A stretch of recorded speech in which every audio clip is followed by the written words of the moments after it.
জামালপুরে ইসলামপুর উপজেলা নিষিদ্ধ সংগঠন ছাত্রলীগের মিছিল হওয়াতে জেলা স্বেচ্ছাসেবক দল ও জেলা ছাত্রদলের বিক্ষোভ মিছিল করেছে। সোমবার ১৬ ডিসেম্বর সন্ধ্যায় মেডিকেল রোড বুড়ির দোকানের সামনে থেকে প্রধান সড়ক হয়ে তালতলা গিয়ে শেষ হয়। এতে বক্তব্য রাখেন জেলা স্বেচ্ছাসেবক দলের সিনিয়র যুগ্ম সাধারণ সম্পাদক মোহাম্মদ আমিনুল ইসলাম শান্ত,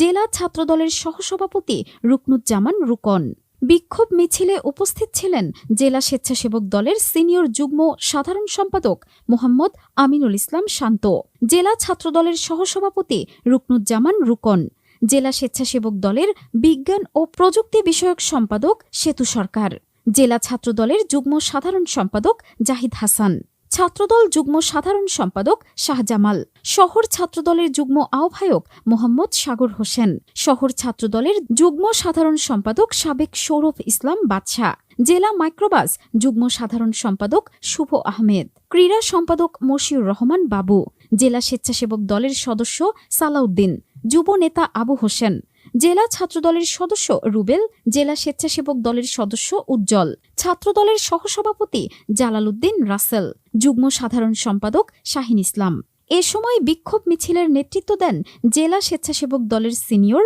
যুগ্ম সাধারণ সম্পাদক মোহাম্মদ আমিনুল ইসলাম শান্ত, জেলা ছাত্রদলের সহসভাপতি রুকনুজ্জামান রুকন।